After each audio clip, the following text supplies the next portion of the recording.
ಸಂಸದ ಯದುವೀರ್ ಹೇಳಿಕೆಗೆ DCM DK Shivakumar ತಿರುಗೇಟನ್ನು ಕೊಟ್ಟಿದ್ದಾರೆ. ಪಾಪ ಯದುವೀರ್ ಬಿಜೆಪಿ ಜೊತೆಗೆ ಸೇರಿದ್ದಾರೆ. ಯದುವೀರ್ ಇತಿಹಾಸವನ್ನ ಮರ್ತಿದ್ದಾರೆ ಅಂತ ಹೇಳಿ ಡಿಕೆ ಶಿವಕುಮಾರ್ ಮಾತನಾಡಿದ್ದಾರೆ. ನಾನೊಬ್ಬ ಹಿಂದೂ, ಚಾಮುಂಡೇಶ್ವರಿ ಬಗ್ಗೆ ಅಪಾರವಾದಂತಹ ವಿಶ್ವಾಸವಿದೆ. ದೇವಿಗೆ 2,000 ಹಾಕಿ ಪ್ರಾರ್ಥನೆಯನ್ನ ಮಾಡಿದ್ವಿ.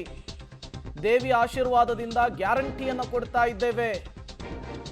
ಬರೀ ಹಿಂದೂಗಳಲ್ಲ, ಕ್ರಿಶ್ಚಿಯನ್ಸು, ಮುಸ್ಲಿಮ್ಸು, ಸಿಖ್ಖರಿಗೂ ಕೂಡ ನಾವು ಕೊಡ್ತಿದ್ದೇವೆ. ಬಿಜೆಪಿಗಿಂತ ನಾವು ಹೆಚ್ಚು ದೇವರ ಪೂಜೆಯನ್ನು ಮಾಡ್ತೀವಿ ಅಂಥೇಳಿ ಡಿಸಿಎಂ ಡಿಕೆ ಶಿವಕುಮಾರ್ ಹೇಳಿರುವಂಥದ್ದು. ಅವ್ರು ಹೇಳಿರೋ ಹೇಳಿಕೆಗೂ ಯದುವೀರ್ ಅವರು ಹೇಳಿಕೆ ಕೊಟ್ಟಂತಹ ವಿಚಾರಕ್ಕೆ ಟಾಂಗ್ ಕೊಟ್ಟಿದ್ದಕ್ಕೂ ಒಂದಕ್ಕೊಂದು ಸಂಬಂಧ ಇಲ್ಲದೆ ಇರೋ ರೀತಿಯಲ್ಲಿ ಕಾಣಿಸ್ತಾ ಇದೆ. ತಾಯಿಗೆ ಹೋಗಿ 2,000 ರೂಪಾಯಿ ದುಡ್ಡಿಟ್ಬಿಟ್ಟು ನಾನು ಸಿದ್ದರಾಮಯ್ಯನವರು ಪ್ರಾರ್ಥನೆ ಮಾಡಿಕೊಂಡು ಈ 2,000 ರೂಪಾಯಿ ನೋಡಮ್ಮ ಎಲ್ಲರಿಗೂ ಕೊಡೋಂಥ ಶಕ್ತಿ ಕೊಡೋದು ನಮಗೆ ಅಂತ. ಸೊ 2,000 ನಮಗೆ ಆ ದೇವಿ ಆಶೀರ್ವಾದ ಮಾಡೋದು. ಬರೀ ಹಿಂದೂ ಅವ್ರಿಗೆಲ್ಲ ಕೊಡ್ತಾ ಇದ್ದೀವಾ? ಕ್ರಿಶ್ಚಿಯನ್ರು ಕೊಡ್ತಾ ಇದ್ದೀವಿ, ಪಾರ್ಸಿಗೆ ಕೊಡ್ತಾ ಇದ್ದೀವಿ, ಸಿಖ್ ಕೊಡ್ತಾ ಇದ್ದೀವಿ, ಮುಸಲ್ಮಾನರು ಕೊಡ್ತಾ ಇದ್ದೀವಿ, ಎಲ್ಲರಿಗೂ ಕೊಡ್ತಾ ಇದ್ದೀವಿ.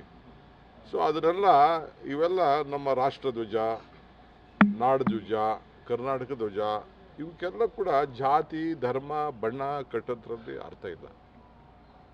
ಈಗ ನಮ್ಮ ಬ್ಯಾರಿಗಳು ನಮ್ಗಿನ್ನ ಫಸ್ಟ್ ಕ್ಲಾಸ್ ಕನ್ನಡ ಮಾತಾಡ್ತಾರೆ. ಅವ್ರು ಮುಸಲ್ಮಾನರು ಅಂತ ಏನು ಅವ್ರನ್ನ ತಳ್ಬಿಡೋಕ್ಕಾಗ್ತದ?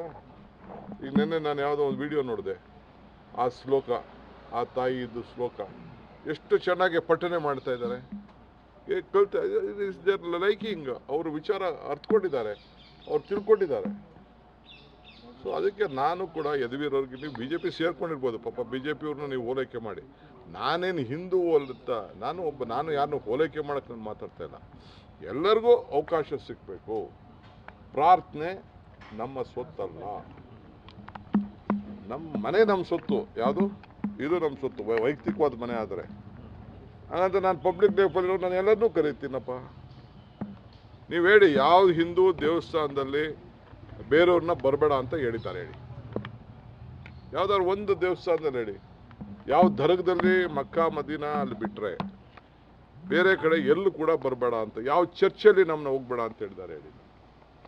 ಗುರುದ್ವಾರಗಳಲ್ಲಿ ಎಲ್ಲಿ ಹೋಗ್ಬೇಡ ಅಂತ ಹೇಳಿದ್ದಾರೆ ಕೇಳಿ? ಎಲ್ಲೂ ಇಲ್ವಲ್ಲ. ಸೊ ಇದರಲ್ಲಿ ರಾಜಕಾರಣ ಮಾಡೋದು ಯದುವೀರ್ ಅವರು, ಬೇರೆಯವ್ರು ಬಿಡಿ, ಬಿ ಜೆ ಪಿಯವರು ಅದು ಸಾಮಾನ್ಯ. ಸೊ ಈಗ ಅವ್ರು ಸೇರ್ಕೊಂಡ್ಬಿಟ್ಟಿದಾರಲ್ಲ, ಅವರು ಪಾಪ ಮಾತಾಡ್ತಾರೆ. ಮೇಲೆ ನಿರಂತರ ದಾಳಿ ಅಂತ ಅವರು